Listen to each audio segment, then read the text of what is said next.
আজ মানে ভারতের সর্বোচ্চ যে কোর্ট সুপ্রিম কোর্ট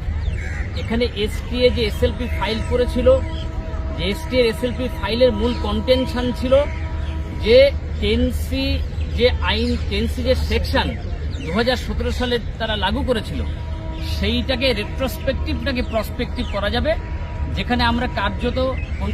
মহামান্য কলকাতা হাইকোর্টের সিঙ্গেল বেঞ্চ মাননীয় বিচারপতি বিশ্বজিৎ বসু মহাশয় এবং কলকাতা হাইকোর্টের division bench honourable division bench justice Harish টন্ডনের বেঞ্চে আমরা সেই অর্থে পরাজিত হয়েছিলাম।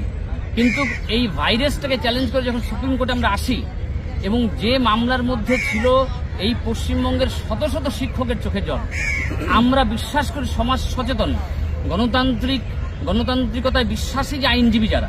আমরা নাগরিক যারা বিশ্বাস করি যে কোনো একটা সার্ভিস কন্ডিশনে প্রসপেক্টিভ এফেক্টে তার সার্ভিস কন্ডিশন চেঞ্জ করা যায় না, এই যে কন্টেনশনটা আমরা নিয়েছিলাম এটাই আজকে মহামান্য সুপ্রিম কোর্ট তাদের বৈধতা দিয়েছে, সিলমোহর দিয়েছে। আমরা অভিনন্দন জানাই পশ্চিমবঙ্গের শত শত শিক্ষক, যে শিক্ষকরা আমাদের উপর আস্থা রেখেছেন এই মামলা লড়বার জন্য। যে মামলা লড়বার ক্ষেত্রে আমাদের পূর্ববর্তী বক্তারা বলেছেন যে মাননীয় সিনিয়র অ্যাডভোকেট সুপ্রিম কোর্টের মুকুল রোহতজি মহাশয়, সিনিয়র সুপ্রিম কোর্টের অ্যাডভোকেট রেকর্ড শরৎ সিংহানিয়াজি এবং তার মেম্বার্সরা, এবং তার সঙ্গে কলকাতা হাইকোর্টের সিনিয়র অ্যাডভোকেট প্রতীক ধর, অ্যাডভোকেট কার্তিক রায়, অ্যাডভোকেট দেবরঞ্জন দাস সহ যে গোটা টিম আমরা লড়েছি, এই টিম লড়বার ক্ষেত্রে যে নেপথ্যে যারা আপনারা ছিলেন, এই পশ্চিমবঙ্গের শত শত শিক্ষক যারা ভিকটিম শিক্ষক, আমরা অত্যন্ত দুঃখের সঙ্গে দেখেছি।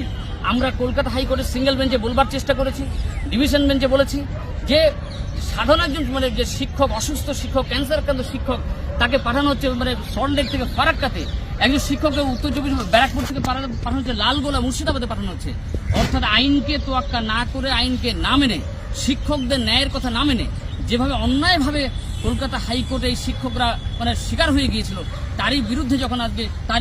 সেটাকে চ্যালেঞ্জ করে যখন সুপ্রিম কোর্টে আমরা এলাম, সেই মামলায় আমরা ঐতিহাসিক জয়লাভ করেছি। আমরা অভিনন্দন জানাই সমস্ত শিক্ষক সমাজকে। শুধু আমরা সমাজ সচেতন আইনজীবী হিসেবে আবেদন করব যে এই যে রাস্তা লড়াইয়ের পাশাপাশি যে আপনারা আইনি লড়াই লড়েছেন, এই আইনি লড়াইটাকে আপনারা আরও ঐক্যবদ্ধ হন। এইভাবেই আপনাদের অধিকারের উপর যে একটা পর একটা আক্রমণ আসছে, রাস্তা লড়াইয়ের পাশাপাশি আইনি লড়াই এভাবে লড়ে আপনারা আপনাদের ভবিষ্যৎকে সুনিশ্চিত করুন। আমি শুধু আবারও বলবো, এই মামলার ক্ষেত্রে অসংখ্য সাধারণ শিক্ষক, আমরা এসটি আমরা জানতে পেরেছি, একমাত্র শিক্ষক সংগঠন এসটি সুপ্রিম কোর্টে চ্যালেঞ্জ করেছে। অনেকে দাবি করছে, শুনলাম যে হয়তো এসটি এর বাইরেও কেউ কেউ ফাইল করেছে, কিন্তু আমরা এখানে কোর্টে দেখলাম, আমরা কোর্টে ছিলাম সারাদিন, যে একমাত্র এসটি এর আইনজীবীরা, এসটি এর শিক্ষক নেতারা এখানে ছিলেন, আমরা ছিলাম, আইনজীবীরা ছিলাম বলে আমরাই এই মামলা লড়েছি। এই লড়াই মানে লড়ে যে আমরা জয়লাভ করেছি, এই জয়লাভ অবশ্যই শিক্ষকদের প্রাপ্য। এই লড়াইয়ের জয়লাভের ফলে সমস্ত শিক্ষক নিশ্চয়ই যে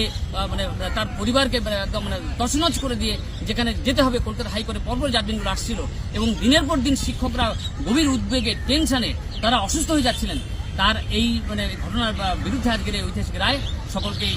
আনন্দ দিয়েছে। আমরা আশা করছি এই মামলা শেষ পর্যন্ত জয়লাভ করে এই সমস্ত শিক্ষক সমাজকে এই মহা বিপদের কাছ থেকে আমরা রক্ষা করতে পারবো। ধন্যবাদ।